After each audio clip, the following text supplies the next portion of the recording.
C'est le monde que tu connais. Le monde qu'est-ce que la matrice du XXe siècle. Le contrôle absolu.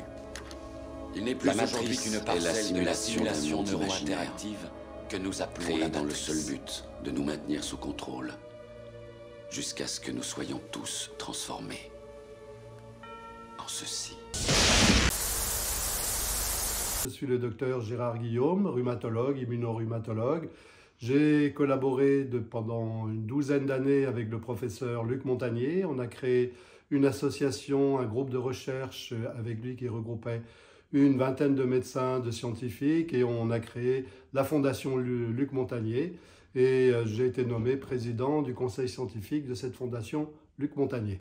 Beaucoup de gens commencent à avoir entendu parler de personnes électrosensibles. Donc visiblement, ces ondes peuvent perturber l'état de certaines personnes qui sont un peu fragilisées, soumises à un stress oxydatif, etc., etc.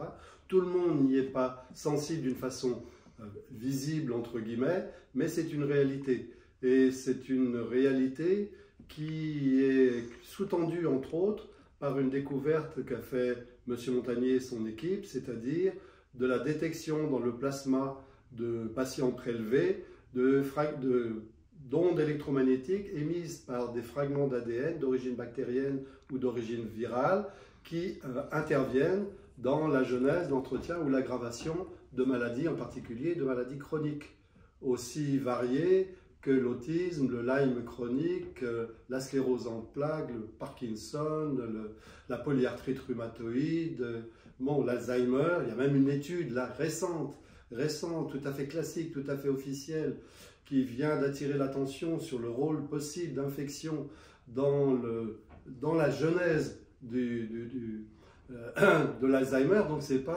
ne sont pas des idées farfelues. Il y a moins de 2 ans, on a démontré que dans la sclérose en plaques intervenait un virus qui s'appelle EBV, l'Epstein-Barr virus. Et nous, ça fait maintenant des années qu'on attire l'attention là-dessus et sur le fait qu'il faille prendre en compte ces notions d'infections virales qu'on appelle des infections froides, latentes, qu'elles soient bactériennes ou virales, qui ne sont pas ressenties par le patient, mais qui sont à l'origine de différents types de pathologies. L'humanité a voulu s'unir dans la célébration.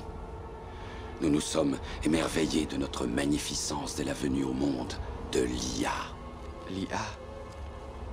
Tu veux dire l'intelligence artificielle? Une conscience unique qui s'est répandue dans toute une génération de machines. Nous ignorons qui a frappé le premier, nous ou elle. Mais nous savons que c'est l'humanité qui a assombri le ciel.